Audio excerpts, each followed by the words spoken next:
단계별 일상 회복에 빨간불이 켜지고 있습니다. K-방역 운운하며 자화자찬하던 이 정권의 부실한 위기관리 능력이 다시 한번 고스란히 드러나고 있습니다. 방역이 경제고 민생입니다. 방역은 철저하게 과학적 사실에 기초해야 합니다. 이것도 저것도 아닌 상황에 따라 국민 여론 보고 주먹구구식으로 대응하는 태도 버려야 합니다. 문재인 정부, 특히 청와대는 자신들의 방역 대책을 다시 돌아봐야 합니다.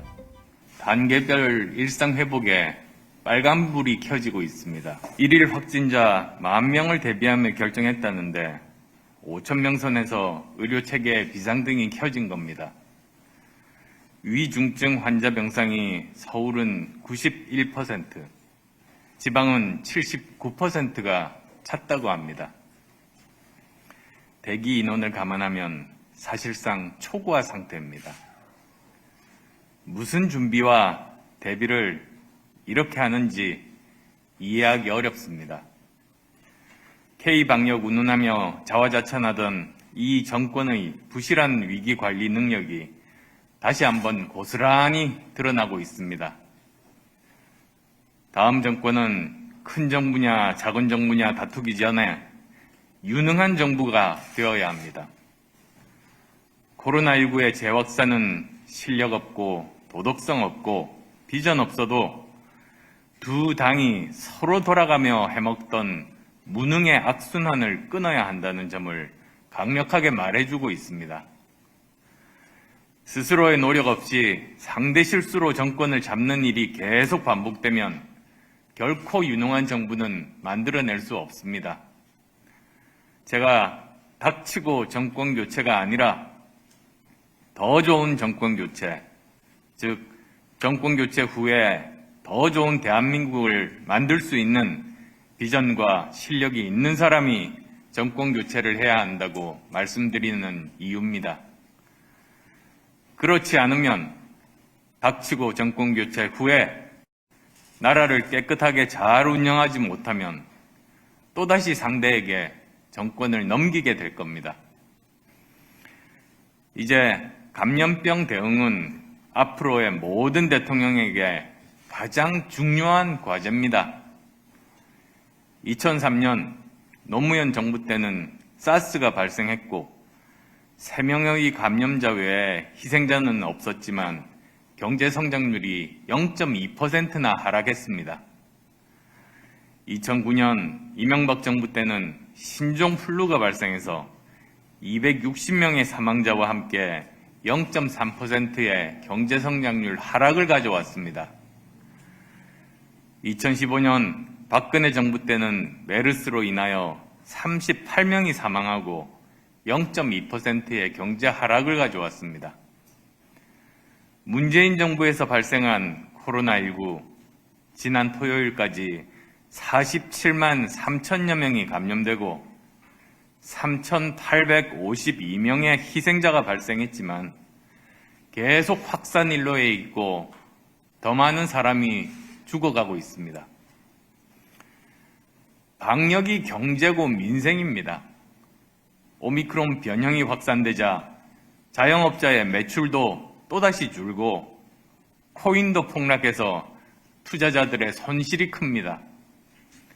즉, 방역을 잘하는 나라가 경제적 피해도 최소화하고 다른 나라들보다 앞설 수 있는 세상에 우리는 살고 있는 겁니다.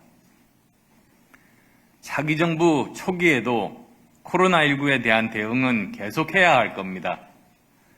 설사 물리치더라도 역대 정권의 사례로 볼 때 한 종류 또는 두 종류의 새로운 형태의 감염병이 유행할 겁니다.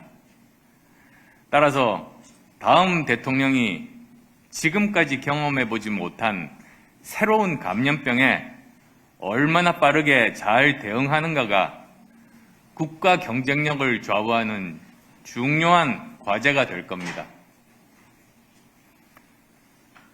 그래서 과학이 필요합니다.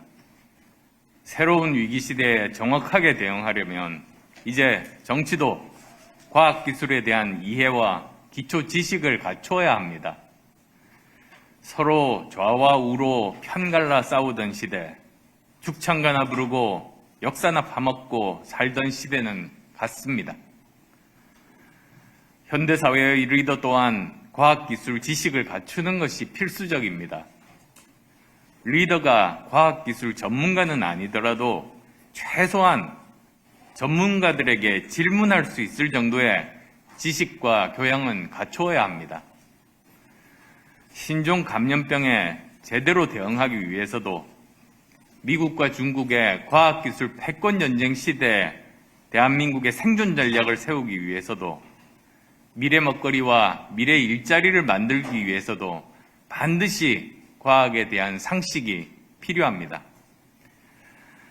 방역은 철저하게 과학적 사실에 기초해야 합니다.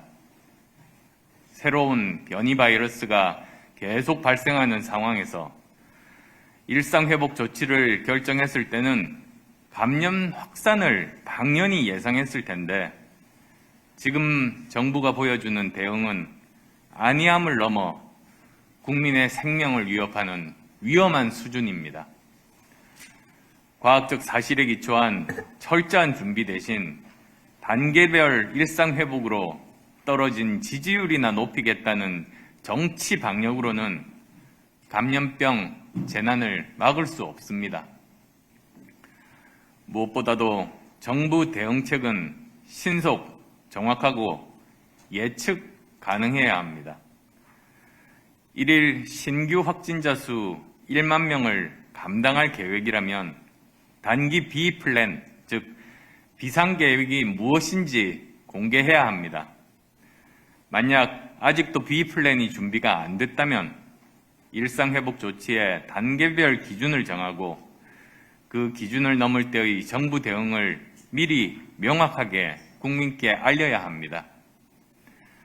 위중증 환자 수 및 병상 가동률, 신규 확진자 수, 치명률, 변이 바이러스 추이, 3차 백신 접종률 등을 종합적으로 고려한 정부 대응 기준이 있다면 즉시 밝혀야 하고 없다면 지금이라도 전문가들과 협의해서 만들어야 합니다.